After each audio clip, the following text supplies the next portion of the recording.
The Reset series is powered by Optimal Wellness Group. Personal plans for lasting wellness start here. Go to optimalwellnessgroup.net to request your free consultation and save 10% with code Team Harrow. Welcome to the Reset series, where strength meets science and purpose fuels performance, hosted by Ben Harrow and Dan Lounsbury. We dive deep into the intersection of mindset, recovery, health, fitness, and cutting-edge biohacking strategies, helping you reclaim control physically, mentally, emotionally, and spiritually. This is your blueprint for living stronger and longer. Let's get to work. Okay. And scene. Ready to go.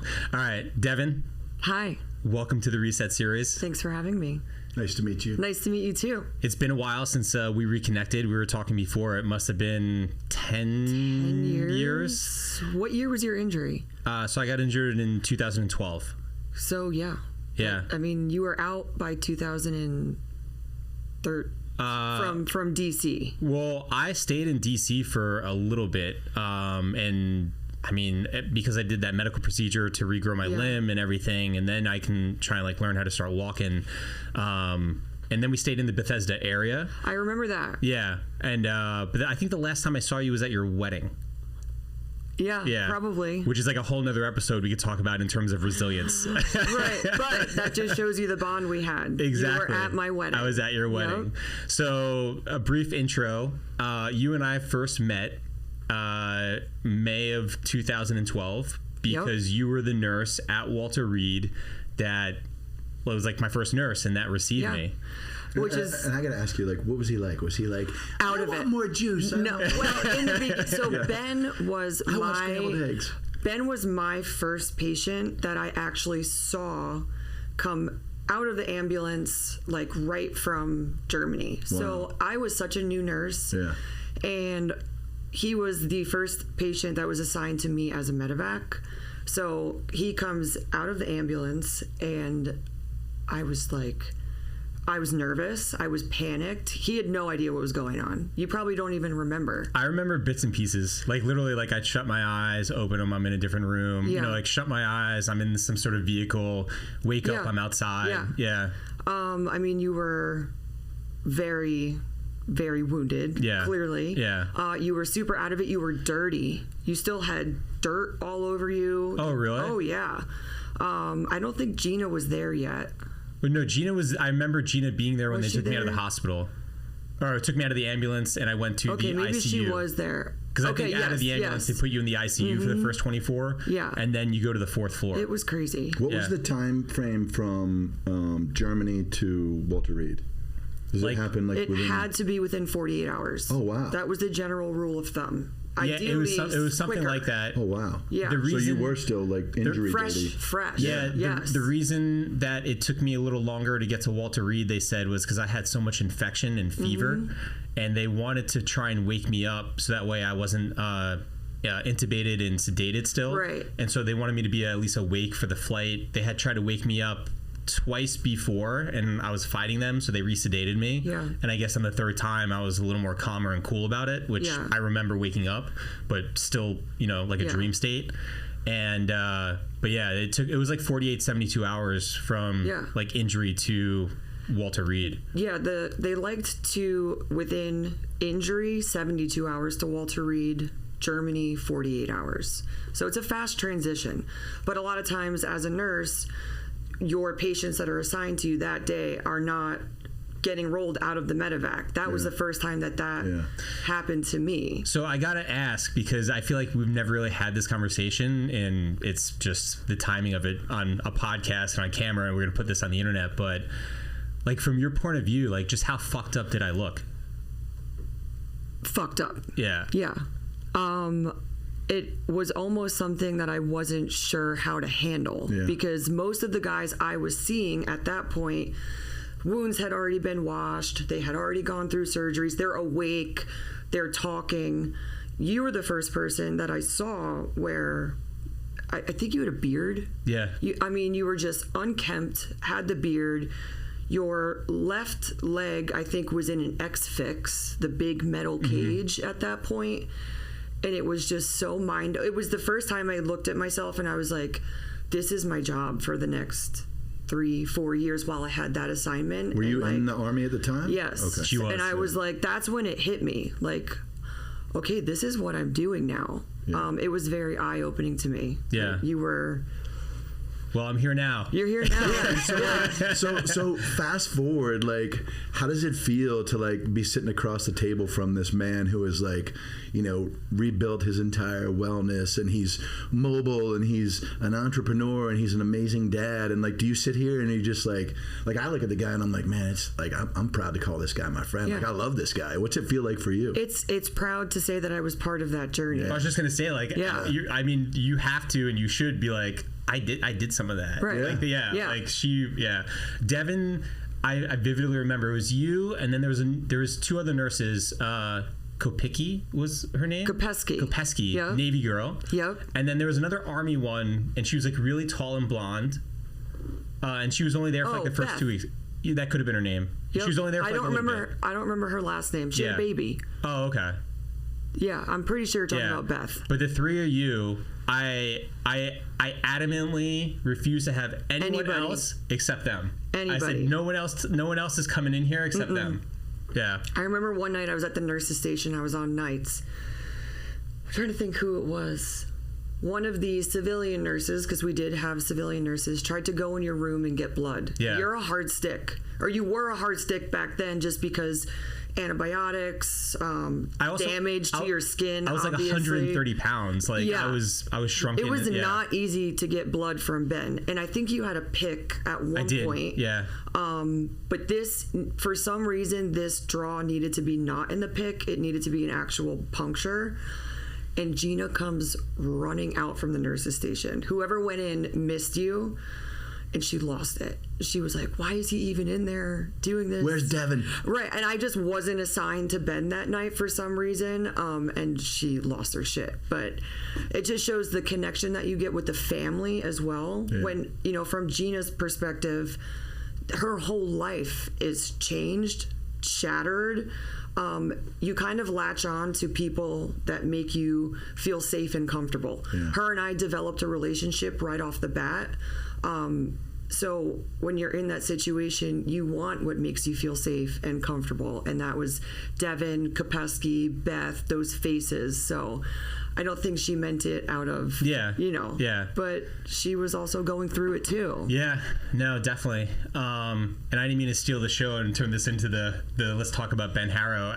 No, but I mean, the serendipity is amazing. Yes. Like, here we are, however many years later, right? Yeah. And Ben's like, man, you're not going to believe this, but the woman who was the nurse, who's now here in Palm Beach County. What are the odds? Right. Yeah. That we both live down here now? Yeah. Probably a little divine intervention. I mean, I think so. So let's talk about you. Okay. Love talking about me. Let's talk a little bit about your background and give an introduction. Okay.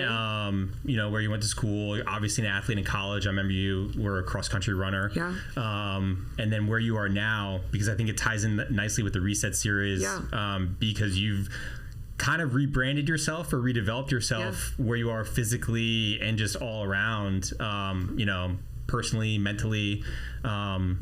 Who are you? Okay. Who are you? Wow, such a loaded question.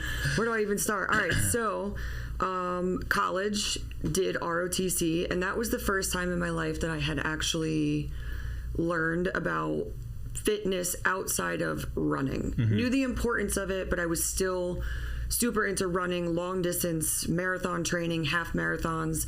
I used to think that being an athlete meant that you could go run 26 miles and do good at it and not stop. Had no idea what weight training was. And I continued that into the Army. When I knew Ben, I was running 10 miles before work every morning. I'd come in. What kind of pace? Just curious. Fast. Okay. I mean, some of my half marathon times are really fast. I was also not 140 pounds. Okay. I was probably like 115, 110. 115, 110, maybe 120. Yeah. Didn't have any muscle tone to me. Very tiny. Looked like a runner. And then when I left Walter Reed, got to Fort Riley, Kansas, and actually no, at Walter Reed, a guy I shared a desk with. Yeah, at Walter Reed, guy I worked with. Yeah. He was like, you've got to try CrossFit. You've got to try CrossFit. And I just remember thinking, you guys look so weird doing all of those things on the pull-up bar. The cool wads and whatever it is. What is that? Yeah. I just want to run. And he was like, just try it. Just try it. And honestly, I didn't think it was going to be that hard because, again, in my mind, what was hard was running longer, running faster. Like, I didn't think CrossFit was going to be hard. So just to kind of, I know. Yeah. So just to kind of like shut this guy up, because I shared a desk with him. So like every day, it's like, when are you going to come to CrossFit with me? And I'm like, all right, I'll just freaking try a class. I was so humbled. My first CrossFit class. Were you like, I'm an athlete, I don't understand. Yes, Why can't I do this? I'm a runner. Yeah. I can do this. No. Nope. Yeah. But your ass, it got handed. No. But what's your Fran time? Oh my, well now, my fastest Fran time is like, 3:59, which is not it's okay. But I just remember. I'm just glad I can still say this. When I was able-bodied and still doing CrossFit, I would have beat your Fran time. Yeah. Yeah. Yeah. If I could get my pull-ups butterfly and not kipping, it'd be a lot faster because the thrusters are easy for me.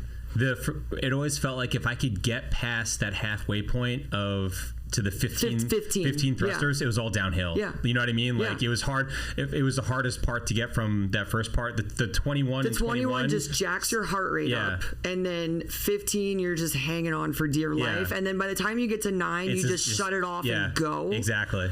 The 15 is rough. Yeah. But yeah, I was very humbled. And I'm the kind of person that sometimes when I'm not good at something, I have to keep doing it. I'm stubborn. I have to keep doing it to get good. So I kept going back to CrossFit, kept going back. And then before you knew it, I was no longer running. I would run a little bit here and there, but I was full-blown CrossFit.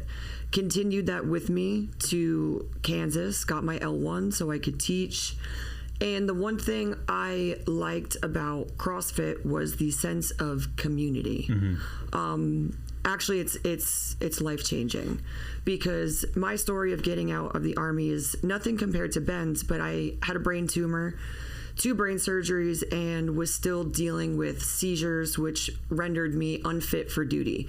So as much as I wanted to stay, I loved the Army, unfortunately had to go.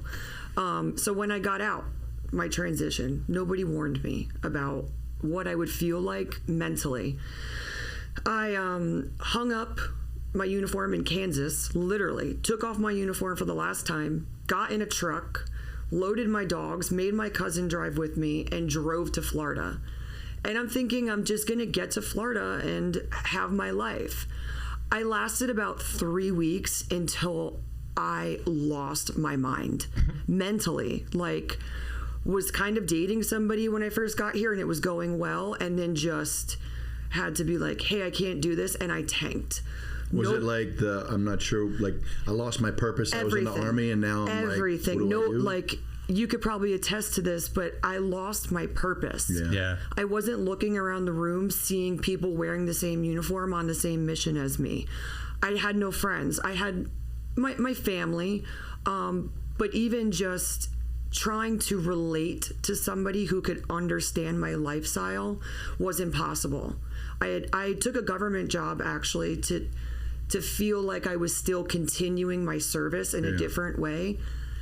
It still wasn't. It was great work. I love being a nurse, but it wasn't filling that void of camaraderie. That's where CrossFit comes in. CrossFit, the community that I have, the community that I've built with my best friend Jacqueline, it is the closest thing I've ever experienced in my life. I could get like emotional talking about this, to what I felt in the Army. And that's why it is so important to me. Yeah. It's that sense of camaraderie. You're in a room with people, literally the workout, they're on the same mission as you. And they want to beat you doing it, which just lights a fire under your ass, and I love it. And those are the people that you call when you need somebody to talk to. People understand you. And I didn't have that until I found CrossFit, and it's given me a sense of repurpose. I've actually left nursing, bedside nursing completely. I still hold a nursing license, but now I'm full-time CrossFit. We were talking about this yesterday. We were having coffee, and it was sort of like, the theme of like, I call it PLU, people like us. Yeah. It's that camaraderie feeling of like, I want to be able to like be like, hey bro, like high five, we did this. Or because when you have that shared kind of vision, mission, goal, whatever it is that you want, it's really hard.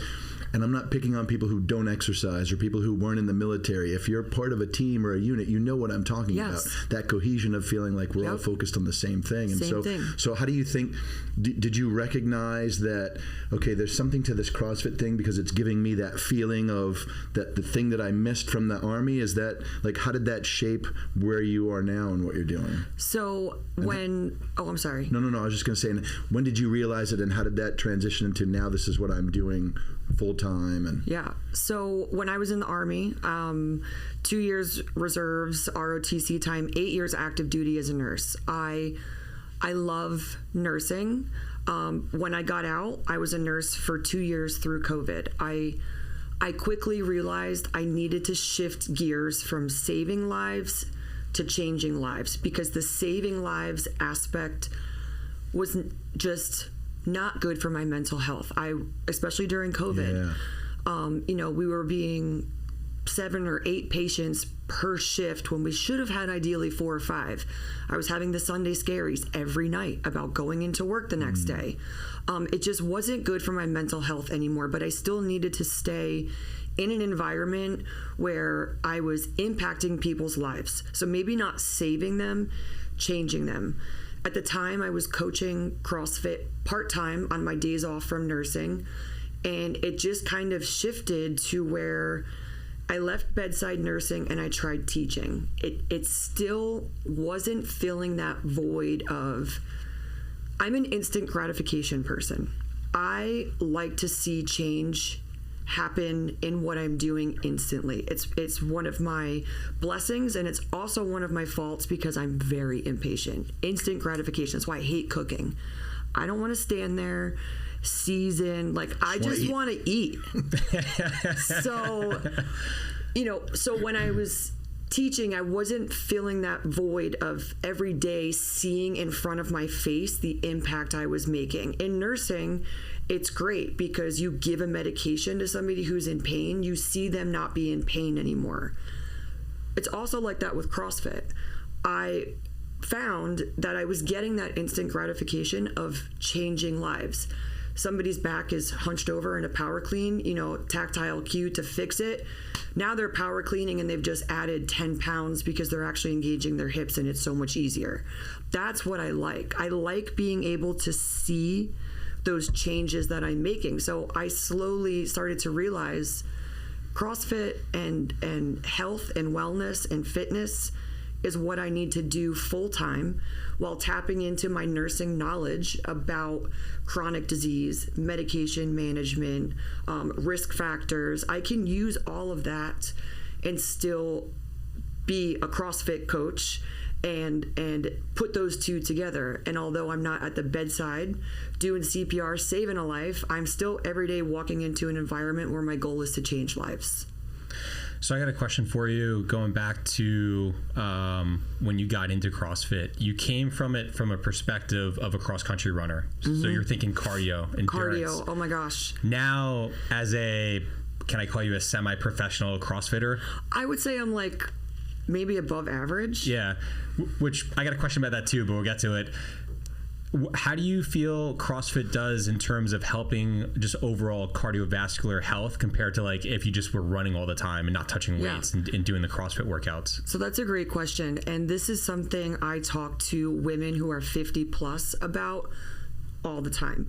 You've got cardiovascular respiratory health, which also I probably should have mentioned this before. I am in a PhD program for kinesiology, so I write about this stuff a lot. Mm-hmm. Cardio is great. There's a reason why we call it cardio, heart health. What that doesn't really help is your bones and your muscles. Women, I think it's after 34, 35, your muscle mass loses every single year. It goes down. So the workouts you were doing in your 20s and your 30s for luxury now become survival. You have to strength train, pick up weights, do resistance exercises for survival past the age of 35. There are still women who think just because of a misconception that getting on the treadmill and doing 45 minutes or sitting on the bike for an hour is going to somehow change those natural changes from happening past 35, and it just plain isn't. It's not. And I also was one of those people that had that misconception. I also grew up in the 90s when being skinny was really cool, and that was the thing. And I had a very altered perception of what a woman's body should look like.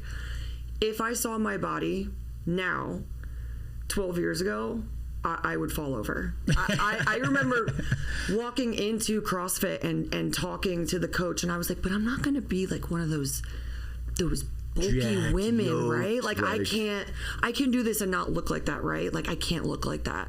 I need to be like skinny. That was just my perception of, magazines when you're little and celebrities of what you should look like. I'm okay with how I look now. I mean, you look great. Oh, thanks. Yeah. I used to bartend, and the number one question was, can we arm wrestle? I'm like, it's my poor arm. I can't. First of all, I'll beat you, and it'd be really embarrassing. Yeah. Second of all, So I always tell, especially women beyond 50, menopause, estrogen changes, strength, resistance, those two components become essential for survival. It's not just aesthetics. So the cardiovascular, getting on the treadmill, getting on the elliptical is great. It's also really good for fat loss, but you've got to get your strength training in, or you're just kind of, I don't want to say you're doing it for nothing, but you're working one aspect of your health, and that's your heart health. It's great. But your bones, your muscles, those all rely on weight training and strength training, and that's why I love CrossFit. In that hour, you get everything. Warm up, strength training, maybe some skill work, gymnastics, and then you're going to end with a high intensity workout. Best hour of your day, it's done. Yeah. You don't need to go to the gym for 2 hours. Yeah, I think a lot of people don't realize how important resistance and strength training is as you get older for everything you said, like bone density, obviously all the hormonal changes. So and even just getting a little bit bigger. So if you do take a fall, like there's some cushion and you're not just going to snap like a twig. But also, I love CrossFit, and I did CrossFit. I got into CrossFit in 2008 timeframe because I was at the Captain's Career Course down at Fort Benning at the time, whatever it's called now. I don't know. Joint something. And I remember going to the gym, and one of my buddies was like doing CrossFit, and I was like, what type of cultish shit is this? Yeah. That's what I thought. I was like, I don't want to do this. And these people are weird. Yeah. And then, I'm like, why are you doing that to the pull-up bar? That's not a pull-up, you know? And that's then, like a circle. Yeah. What are you doing? Or you're going to hurt something. That's how you hurt something. Yeah. And when I started to do it a little bit, just going on the CrossFit.com website and doing like the WOD of the day. And for me, I used it sometimes like just to do something different and not just like a lift, right? From my traditional, going to the gym, just to do something different and like feel like I was getting a workout in for all the reasons that we're talking about. Like it's cardio, it's strength training, it's kind of like everything in one shot. And then when I got to Bragg and I was going through the Q course, I joined Southern Pines CrossFit. I forget what it was called, but it was one of the CrossFit gyms in Southern Pines, Aberdeen area at Bragg. And one of the owners, one of the guys that ran it was a SF guy, and his wife was there, and she was a coach, and it was that community feel that you had, and I loved it, and it was great, and I really got into it and was going every day to do the WOD in the morning or in the afternoon after the Q course, depending on my schedule, but yeah, it was such a great way to combine the cardio aspect of what you need and the strength training into like an hour, right? Because you need both worlds. I have a CrossFit question for you. So, and I've tried everything across the board, and I've found what I like, and I've done everything from CrossFit. Do you know Hugh? Yeah, it's kind of like a spin-off of and I've done Orange Theory and F45 and all the other stuff. I've heard from, not critiques per se of CrossFit, but I know one of the things that intimidates people from doing it is they hear a lot about injuries, right? And I know it comes from improper technique and all that, but I'm at the gym one time and I see this guy doing box jumps, and I'm kind of not paying attention, but you can't help it because he's making a lot of noise, whatever, and I look and he misses the lip, and he and like he literally opens up his entire shin, and I'm like, that's probably why people don't want to do CrossFit. What's your in general your thoughts and comments on I get that? this question a lot, and I hear all the time from people, I can't do CrossFit, I have injuries, I have a bad shoulder. The thing about CrossFit is it is for everybody and anybody, because any workout, any movement is modifiable. So if you can't do a pull-up because of something, I'll find a way to simulate an upper body pull, just so that way when 3, 2, 1 the clock starts, you're doing a comparative stimulus to a pull-up. So part of that is having a good coach, having somebody who's writing good programming, and that's why CrossFit memberships are high, $175, I have 200, some gyms $225, because you're paying for the expertise of the coach who's going to do that for you. And then the second thing is ego lifting. You've got to check that ego, because if you're coming in and let's say it's your first or second day of CrossFit and the programming is written for a 2-rep max deadlift, right? And you haven't deadlifted since college. You're now 39 and just getting back into things. As your coach, I'm going to say, well, I'm going to have you do sets of 5 to 8 today for technique at a moderate load. You're not maxing out. 90% of people listen to me. There are those people who don't, and that's the ego lifting. So those are a lot Army SF guys? Yeah. Some of them, and those are the guys that are like, oh, I got hurt doing CrossFit once, and it's like, well, why don't you tell the whole story? Yeah. You tried to max out a lift you haven't done in 12 years when you were told not to. So you have to have a coach who knows what they're doing, how to modify, how to scale, and that's the importance of going to a gym where the coaches hold certifications, because those courses teach us how to do that. If you're going somewhere where any Tom, Dick, or Harry is teaching a class, better chance you're probably going to get hurt, because they don't hold that certification to know those things. Ego lifting is the other one. Check your ego at the door and just listen to what the coach tells you. The other aspect of that is doing movements that your body is comfortable with and capable of. Scaling. Not everybody, like I said, not everybody can do kipping pull-ups. That's fine. You just have to scale it and be smart. I have a little bit of a different approach to coaching. If you read my bio on the CrossFit Delray website, one of the first things I talk about is I am your friend outside of that hour of time. If you need somebody to talk to at night, call me. After the workout's done on Friday, we sit around and we've got a bucket of beers. But during that hour, that's my job, to push you, but to do it safely. So I get, if somebody's not doing something, I have a little bit more of a direct approach versus the cheerleader approach. I can be your cheerleader, but I have found that the coaches who are cheerleaders, it's when things start to go downhill and people get hurt. So I'm a little bit more of a firmer coach. I'm a little bit more direct, but I could be your friend outside of that hour. I have another question I'm dying to ask you, and I want to take a quick pivot for a minute, because when we talk on the Reset series about optimal wellness, we tend to talk about the pillars that we believe comprise complete wellness for your body, and it's things like diet, exercise, nutrition, hydration, rest, sleep, etc. Can you talk and maybe address from a woman's perspective the importance of nutrition, and tell us a little bit about what your diet looks like, what your hydration looks like. Like, do you count macros, or are you just kind of like, I eat clean proteins, clean carbs? What's that look like? So my diet, full disclosure, I don't eat meat. It's not to say over the last Get out. 8, I don't. I know. I feel like podcast over. We're done so here. as a side note, the dating life in South Florida has been not great. But I do I have to throw it out there when I'm on Bumble. I don't eat meat. Is that a deal breaker? Because for some people it is. Yeah. But yes, so I don't eat meat.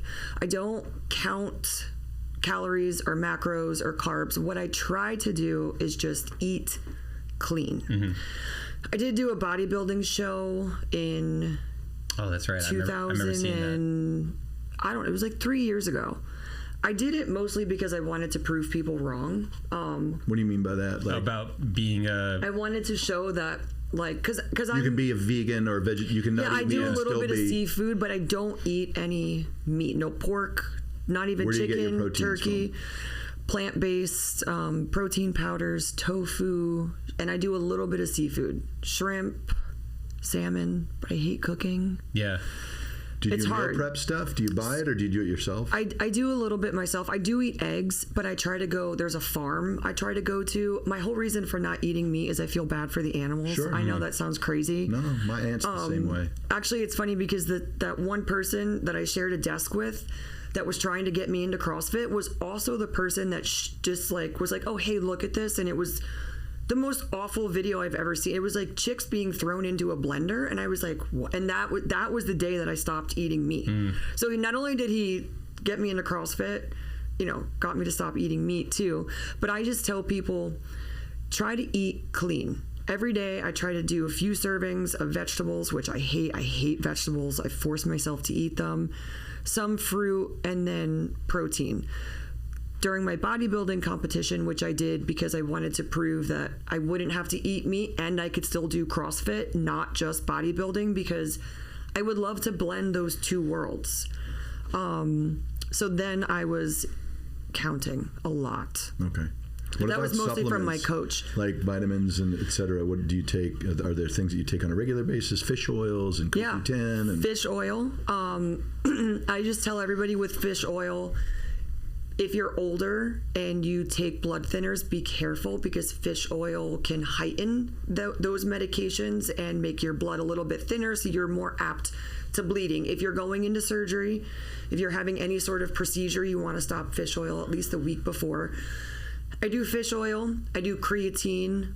Women are actually, I forget which study it was. I read it in school, and this was mind-blowing. Women have 30% less creatine stores than men naturally, probably because we have less muscle. So that creatine is breaking down and in your muscles. It's making you push a little harder, last a little longer during the workouts. So I do creatine. Glutathione, have you heard of that one? Got mine yesterday. In your butt? No, I did intravenous. Oh, IV. Yeah. I've done NAD. Yep. And then I do a multivitamin, but I can't buy the gummy ones because then I end up eating the whole thing. Like there's also no consistency in what you're getting, right? Because they make the gummies and then they're sprayed. Yes. So Dan and I were talking about peptides with somebody last time, and we're both dabbling in it to try. Which ones? So they had me on not NAD. That's NAD not plus. NAD plus. Yep. BPC 157 for like recovery. Okay, that's good for injuries too. And that one I used it for about 2 weeks, and it definitely, I had kind of like a shoulder thing going on, just I think from like, throwing, lifting, and then also as an amputee, when I hop in and out of my wheelchair, I just favor my right shoulder a little more than my left because it's just like my habit. Yeah. So I think just over time, it's put like a little more strain on it.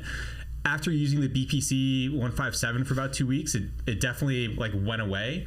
And now I'm just interested to see how long that lasts before I'm like, oh, it's starting to act up again. Or if it ever does, I don't know. I assume it will, and maybe I'll have to treat it again with a little bit to make it go away. You might. But it is what it is. And then the other one was CJC ipamorelin. Yeah. That's a good one. Yeah. So I was going to ask if you knew other females, not you specifically, but just other females that use peptides, and if they've had any like results with it. A lot. I send a lot of my clients, not only women, men too, who ask me about peptides. I say, here's Josh's number, here's Rita's number at Optimal Wellness.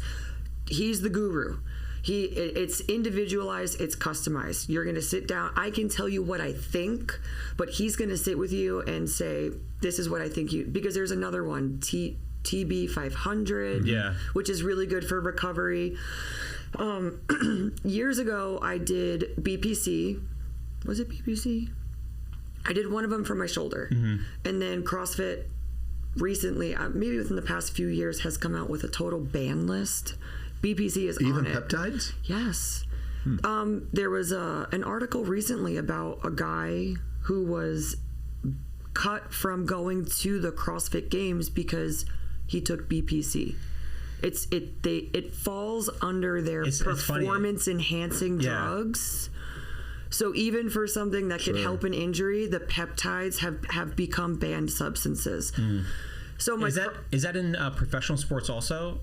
I'm not sure about like WADA. I'm not sure about WADA in like weightlifting and Olympics. Like IOC, yeah. I'm not sure. I know for CrossFit. So my even my male CrossFit athletes, if they're not professional CrossFitters trying to go step on a podium, you know, they can go try the peptides. But for any sanctioned CrossFit event, they are banned. Talking more about the CrossFit and the different styles of working out, you know, one of the things that I have heard people talk about and read about and experienced myself, you know, the thing about CrossFit is, and as a coach, and you said, like, you're there to push them, right? Yep, and you're in there and you're depending on the workout, you're burning it down, right? Yeah. Like you're going.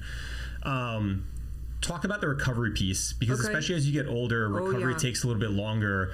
Like, you know, I used CrossFit before I got injured. We were saying I loved CrossFit. I used CrossFit to get myself back in shape in the MATSE. Yeah. Like I would go in and I'd be like, all right, this is my WOD for the day, and I would figure it out, and that's how I got myself back into shape. Yeah. I still use CrossFit style workouts nowadays to mix in with like my regular kind of gym routine. But it just seems like as I've gotten older and learned a little more about it, how much more recovery is, and the idea of going in and burning it down every day, you can't. It's not sustainable. Yeah. You can, but you're going to burn out. The traditional CrossFit methodology calls for 3 days on, 1 day off. Their rationale is, after burning it down for 3 days, there's no way you can go for a 4th day. That doesn't work for the Monday through Friday, 5 day in a row people, because that 3 days on, 1 day off carries over in the week. So you might be on 1 day for a Sunday. Some people can't get to the gym on Sunday. So they're the 5 day a week, Monday through Friday. So it just has to be smart. It has to be done the correct way. But one of the things I've really learned, especially for myself as I get older, is I need to be more accepting of the fact that I can't burn it down every day. I'm very hard on myself. And sometimes for me, if I don't get that 2 hours of working out, and again, 2 hours is a warm up, a lift, a workout, a cool down, maybe a finisher. Like if I don't do that 2 hours, I'm very upset with myself. So I've started doing something called movement snacks, which are just little bits of, like, the days that I don't have 2 hours, I need to tell myself that it's okay if I just do 15 minutes on the bike and give myself a little movement snack. I like that. Yes. I'm going to steal that. Movement snacks. Yeah. You know, especially with taking over the gym that I'm at now, coming in, I haven't had the time to give myself to work out every day, because my job is to make sure everybody else has a good workout and run a gym. So jumping in and doing a 20-minute workout, my little movement snack is okay. And I have noticed that my recovery has been so much better from allowing myself that time to recover. So 2 things with that, which I've like discovered later on in life, because like you, I was very hard on myself, and I got to go burn it down. And if I'm not like hands on my knees dripping with sweat, like dry heaving, then this wasn't really a workout. It doesn't count. But as I've gotten older, and some people that I've read and listened to, one of which I really like, and I always listen to his lectures and people talk about him, is a guy named Mike Mentzer, who was a bodybuilder in the late 70s, early 80s. And he was he coined it high intensity training. And it's not high intensity training like you and I are thinking about in terms of CrossFit, but what he realized and discovered was, as a bodybuilder, they were doing it all wrong. You're not supposed to go into the gym and do chest and arms for 3 hours every day and volume. Right. He realized, like through scientific studies, that the human body is best builds and grows muscle based off of hitting a muscle failure and then letting it recover. So he would go in and do one set of chest, like he would warm up. So maybe like he'd do like a set of bench, would then do one set to failure of bench. Like that's it. And then he would do maybe one set of dips and a tricep exercise, and that's it. But it's done to failure. Yeah. And then he would give himself like 4 to 7 days of recovery. Yeah. And then he would do chest and tris again, or he would do 4 days recovery, and then he would do back. So literally he's doing like almost like more than 7 days recovery from that muscle group, body part. And he had fantastic results. And so taking that methodology, and then another guy that I found and I listen a lot of is, and I forget his name, he's a Middle Eastern guy who trained George St. Pierre, MMA fighter, and he was on Rogan. That's actually where I first heard him, like years ago on Rogan talking about it. And he was saying that his methodology when it comes to training is that it needs to be fun. Yeah. And if you're going in and burning it down every single day, you're out of that flow state. You're in stress mode. Yeah. And no one can stay in stress mode every single day. Yeah. And just from a fighter perspective, he's like, listen, who are the best boxers in the world? Like the Cubans. Who are the best Muay Thai fighters in the world? Like the Thais. Who are the best Greco-Roman wrestlers in the world? You know, it's like the Russians and the Soviets back in the day. And it's because their training, when they would train, it would be fun. Yeah. It's at like 80%. We're going 80% every day. Yeah. Now, getting ready for a fight, you scale it up, and you have to be able to taste like what 100% feels like and put your foot on the gas. But you're not training in like the American methodology of like what we're talking about. Like, listen, 3-4 times days in the week, we're going to be in the gym sparring for 2 hours, and then we're going to do an hour CrossFit, and then you know it's like 3 hours of training because you can't sustain that. Yeah. And he had better results training guys, you know, keeping it fun and kind of scaling it up. But their conditioning was like 20 minutes of a kettlebell routine, some box jumps, and that's it. Yeah. And then turning, as soon as you feel like it's getting hard, like he's like, shut it down.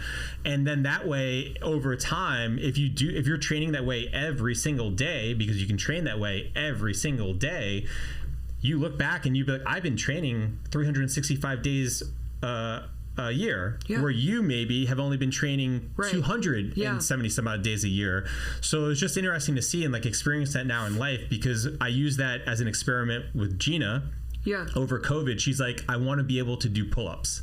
Okay. And so I was like, all right, well, we're going to do 3 sets of 10 every day, or whatever you can do, and like volume.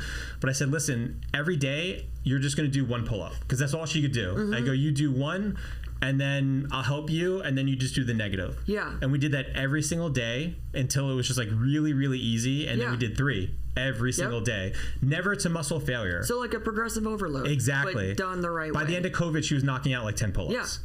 And so I was like, there's something to this recovery thing. Yes. You know, like, so like being able to burn it down at times, but then you have to realize that your body needs like a really long window of recovery, right? So it's just bringing it back full circle to the recovery piece is like, as you get older, I've learned that the recovery is probably just as important, if not more important, than the actual work aspect of 100%. And I like what you said about the mental aspect of it.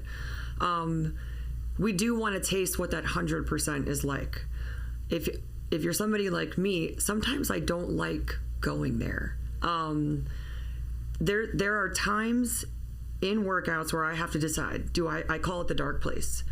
Do I want to go to that dark place and red line and 100%? Is it worth it? Because sometimes for me, the mental recovery of that is longer. I think it's because I am somebody who struggles with anxiety.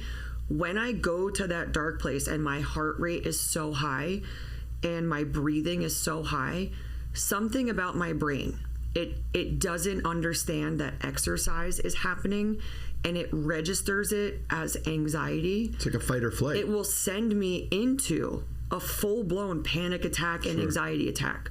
So I have to weigh my options. Like, is it really worth beating that one person on the leaderboard? Because there's a chance if I go to that place, I could have an anxiety attack. It's just, I've dealt with anxiety my whole life. So I got to weigh my options. But I will find that after those workouts where I've gone to that place, the remainder of the day, I'm just I'm a little off. Yeah. Because my brain was so taxed. Even if it was just that Fran is the worst. I would rather do an hour-long workout than a 3-minute Fran because of the heart rate and like the anxiety that comes from that. So I really have to weigh my options. Is it worth me going there and the rest of the day I'm going to feel like I'm kind of off and there's a chance I could go into a full-blown panic attack? That doesn't happen for most people. Most people can go to that dark place and jack up their heart rate and their breathing, and then they just die on the floor afterwards. Sometimes I can do that, most of the time, but sometimes after that, I'm walking out the door talking myself off of a ledge because my brain thinks I'm in a panic mode. It's very strange. But let me ask you this. The more that you step outside your comfort zone and go to the dark place, do you feel like in life you're able to handle stressful situation, like a situation that would put you in a panic attack? Do you feel like you can handle it better because you've practiced stressing yourself out? Have you moved that bar? I have moved that bar, actually, because what is my dark place red zone now is not what that was a year ago. And that bar has moved. That's cool. Which tells me I have to keep doing it. I have to go to that dark place. I have to hit that red zone. Because it's obviously serving a purpose and it's helping me in my outside life deal with stress. I forget who it was. I wrote a paper on this recently, and there was a guy who talked about experiencing stress in CrossFit workouts or high intensity workout, any workout. Experiencing that stress helps you in your life with dealing with regular stress because you've taught your brain and your body to be in that position and survive. So now let's translate it to work stress, kid stress. It rolls over. Oh, there's a ton of neuroscience. We were just talking about that yesterday. Remember, we were just talking about that yesterday. Yeah. We were talking about, especially with kids and young athletes, grit and resilience. And once you deal with that in the military, for example, he was talking about in the SEAL program, one of the things they make you do in the military diving program is it's a 50-meter subsurface swim. So you jump in and you got to swim underwater on one breath hold, down and back. And he was saying, like, in the beginning when you first do that, like, was that week 1 or phase 1 for you guys? Like nobody can do it, and you're like, how the hell am I going to do this? And you're running out of oxygen, and 4 weeks in, everybody's going down, back, and halfway down again because they tell you, listen, you think you're out of oxygen, but what you don't know is that your body has about 1.5 to 2 liters of residual oxygen. You won't pass out, you won't drown. If you do, we're in the combat training tank pool with you, and we'll pull you out of it. And so my question for you is, really, as you've pushed this line a little farther and farther, are you looking for a peak? Is there a summit? Is there a place that you want to go to where you feel like you'll look at yourself in the mirror, you'll look at your life, and you'll be like, this is kind of where I want to be. I'm pretty happy. Like, have you found that spot? Or that's so funny you asked that, because I was just talking with this about somebody brand new who came into the gym, has never done CrossFit. And one of the things I was telling her is what I love about this sport or exercise in general. I don't think you ever get to that peak, that top of the mountain. Maybe not for me, because for me to be on that peak in the top of the mountain means you've perfected everything. There's nothing left for you to work on. So I believe you can get high. You can climb Everest almost, but I don't think you could stand on top of it. At least for me, because every time bar muscle ups, hate them. Ring muscle ups, hate them. Worked on them for dubs for the longest time. Now I'm great at dubs. But every time I find a chink in my armor and I get it, another one pops right up. Now I'm on ring muscle ups, so I'm trying to string bar muscle ups together. So I don't think, for me personally, I think I will be able to look in the mirror and have self-acceptance and love who I am. But performance-wise, I don't think I'll ever get to that peak. I'll come close, but I don't think I'll ever get quite up there. It's funny. That makes sense. No, that makes sense, because when he asked you that question, in my mind, I was answering it to myself. I'm like, no. Because as a competitive person, you can continue to improve, but the top of Everest, as you keep going, it keeps going up. That bar keeps moving too. Yeah, like you'll never, which I think is good. I mean, that's just That's why we do what we do. Yeah. We're trying to define this program and this concept that Ben has about grit and about how to work with teens and adolescents and how to help create mental toughness with them, right? Yeah. Because all the parents, who have kids that are athletes want to hire trainers and they want their kids to get better, whether it's lacrosse or cross country or all the other sports that are out there. But what do they do to train the mind? And I think it's something you can train. I know it's something you can train because of the things we've all been through, right? And the shared experiences we have. But I also believe that there has to be, I think that sometimes good enough is just that. It's not a pejorative term, and I think it's important for people to realize that, when you've reached a certain level, you have to be honest enough with yourself, and you have to have people around you who you love and who trust you, who say, hey, dude, yes, keep pushing and keep getting better, but just so you know, you're a badass. You're a badass. Be careful, don't hurt yourself. I think, there could be a little bit of a risk to always trying to reach something. You have to set unattainable goals, and I think that's important, and then you have to keep moving the bar, but I think also it's really important to step back every once in a while and be like, I'm pretty happy with how I feel and how I look and where I am and, the people around me, so. Yeah. I really like what you said on mental training. That is one of the big underpinnings of my coaching style that I kind of talked about earlier. I'm very, in that hour, I'm very direct because I don't think that getting results comes from everyone getting a participation trophy with anybody. Amen to that. So, I'll have, and of course I get to know people before they get my full personality, but I'll be the first one to tell somebody your power clean counted, but it looked like shit. I won't say shit, but I'll say, it counted, but it didn't look pretty. Here's why.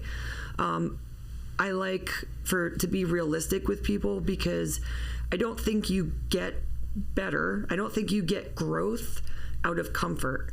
And I try to live by that myself because I hate change. I hate anything out of my routine. I thrive on familiarity and comfort. So I'm trying to break that with myself, but I like to implement that with other people because growth doesn't come from somebody always patting you on the back, telling you that you didn't do a good job, because sometimes you don't, and you need somebody to tell you what you did wrong, how you can improve. And I like the sandwich method. When you deliver criticism, it's my favorite thing. Oh, I got you. Yeah. So you start with something good. The meat in the middle, or the tofu, if you're me, is the criticism, and then you end on a good note. So you can provide constructive criticism in a way that's not always mean or threatening. Like, hey, I really like how you opened your hips on that power clean last time. Your elbows and your turnover wasn't what I want to see. I want to see it a little bit faster, but I think if you do that, you're going to get it next time. Sandwich method. I really like that one, but that's kind of where my coaching style comes from. That not everybody can't just give everybody a participation trophy. Well, I'm going to sandwich method us out of here. Okay. I love you. Love you too. I will never eat a tofu sandwich. That sounds disgusting. I'll get you to try one. And thank you for coming. Thank you for having me. Awesome. Okay.